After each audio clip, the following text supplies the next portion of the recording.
En Argentarium Radio, paso a paso, peso a peso, con Accendo.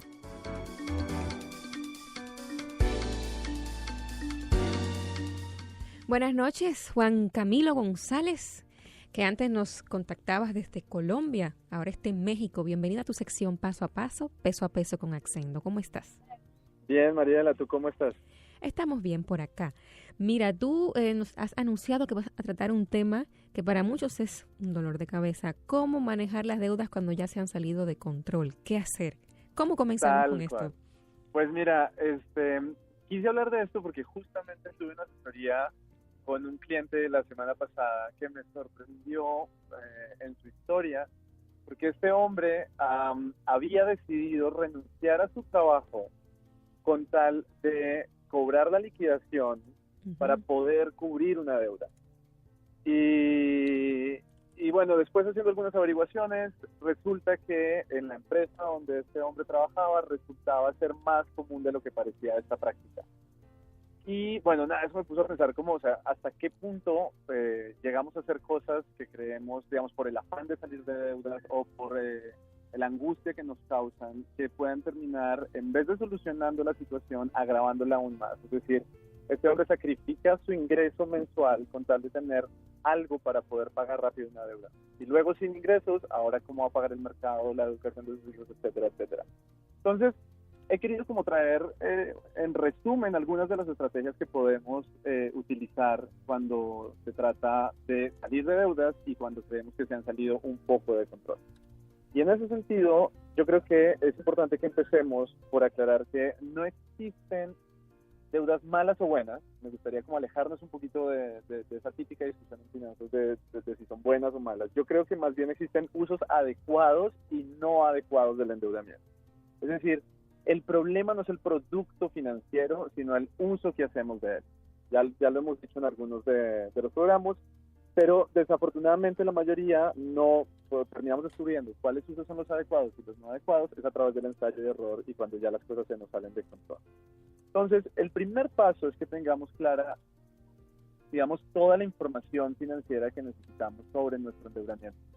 Y aunque parece un paso demasiado obvio, la verdad no resulta serlo porque en muchas ocasiones evitamos incluso verlo. O sea, he visto personas que no ven sus extractos por el simple miedo que les produce enfrentarse al número del saldo de su deuda o el número del saldo de la cuota de esa deuda. Pero es importante y es necesario para empezar a tener un plan para salir de deuda. Entonces, en ese sentido, hay varios programas ya que hemos hecho sobre esto, pero voy a recordar como las 5 cosas claves que hay que saber para empezar a salir de deudas. Y es primero, la cuota que estamos pagando por cada una de nuestras obligaciones. Es decir, cuánto tenemos que pagar mensualmente, de manera exacta. Segundo, la tasa que pagamos por esa deuda, es decir, cuántos intereses pagamos por cada una de nuestras obligaciones.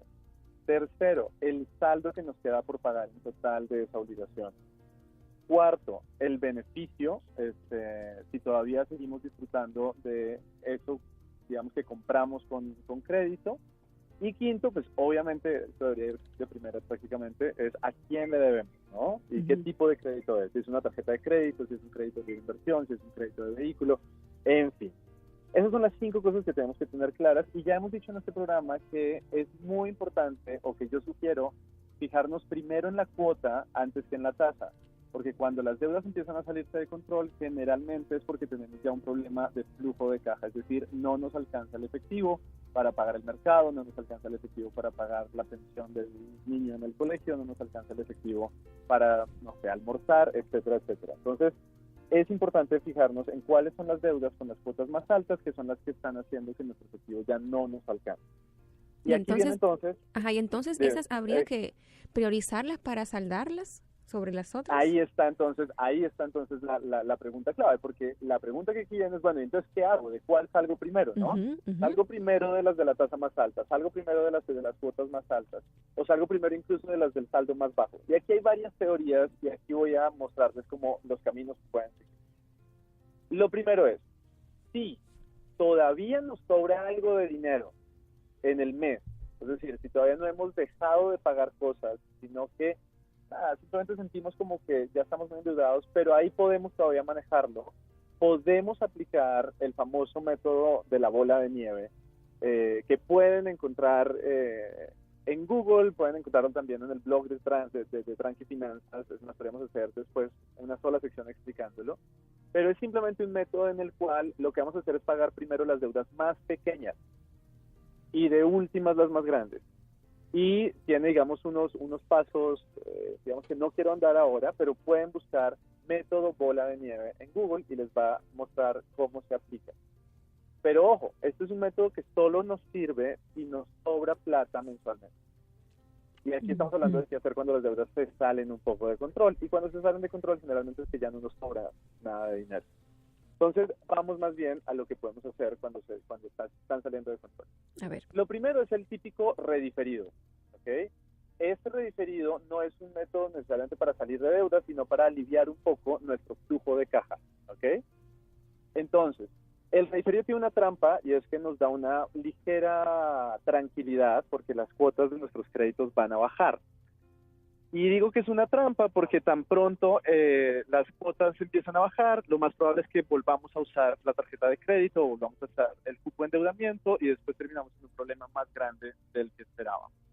Entonces, la primera herramienta que podemos usar es rediferir si y solo si el efectivo que podemos liberar al bajar la cuota lo podemos usar para arreglar un poquito nuestra situación financiera, ¿ok?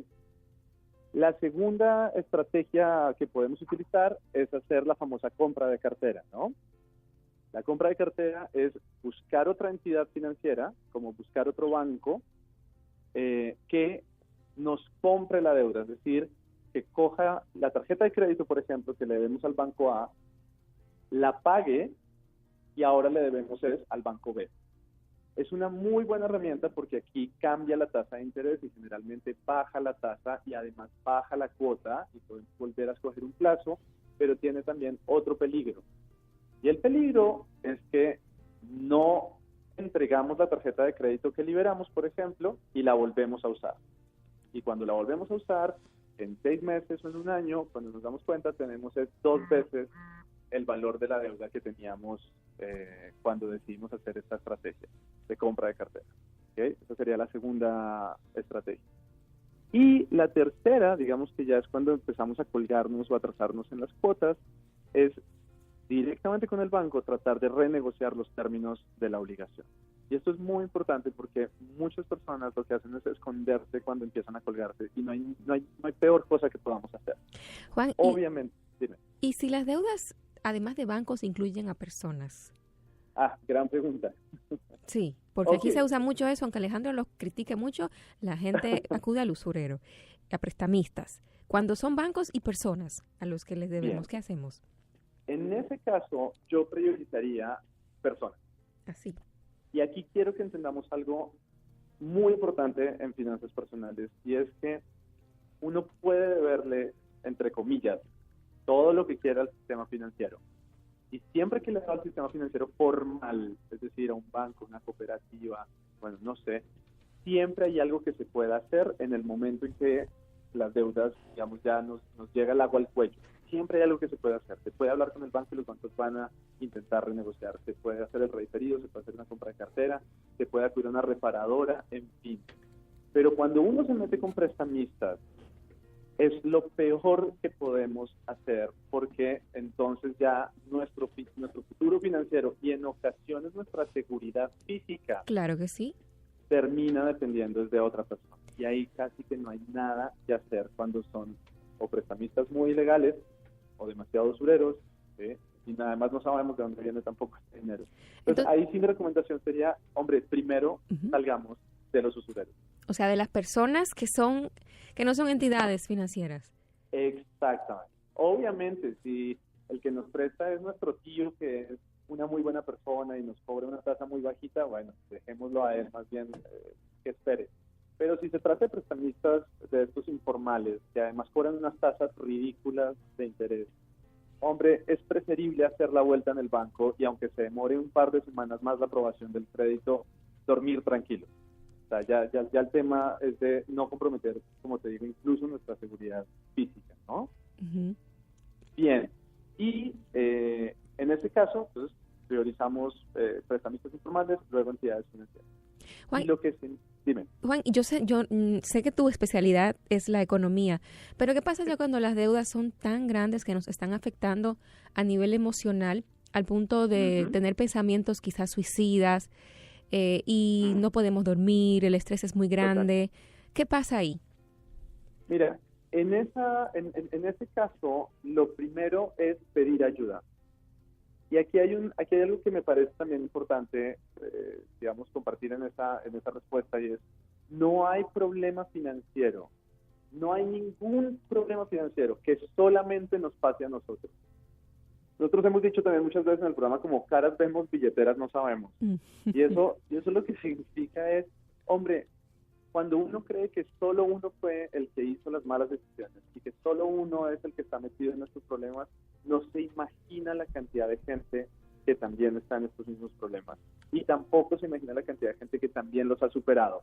Entonces, ahí lo primero es pedir ayuda. Hay que levantar la mano. Hay que buscar un asesor financiero. De hecho, aquí en el país funciona un grupo parecido a Alcohólicos Anónimos, pero es Deudores Anónimos. Son personas qué gran idea. Sí, son personas que tienen esa situación en común, se reúnen y se ayudan a poder sobrellevar la situación. Total. Entonces, si somos conscientes de eso, es mucho más llevadero primero el problema. No vale la pena, y yo creo que Alejandro también ha hecho una cruzada inmensa en ese sentido.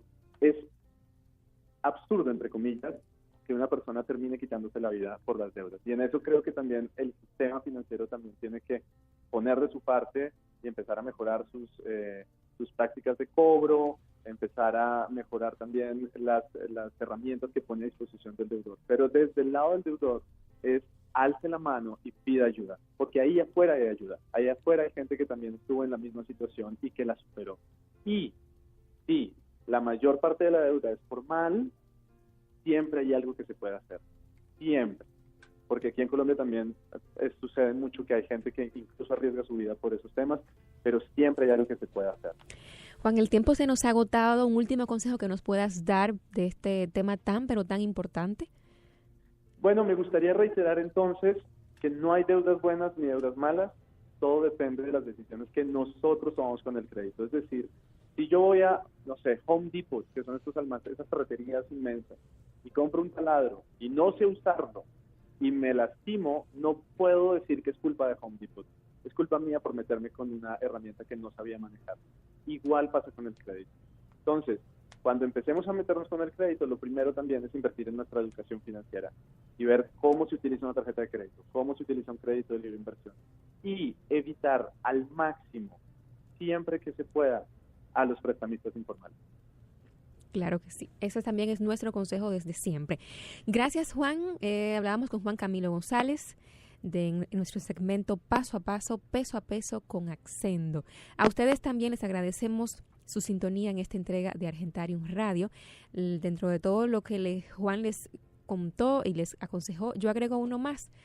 Deben siempre guardar pan para mayo y harina para abril. Mariela Mejía estuvo con ustedes. Hasta la próxima, amigos.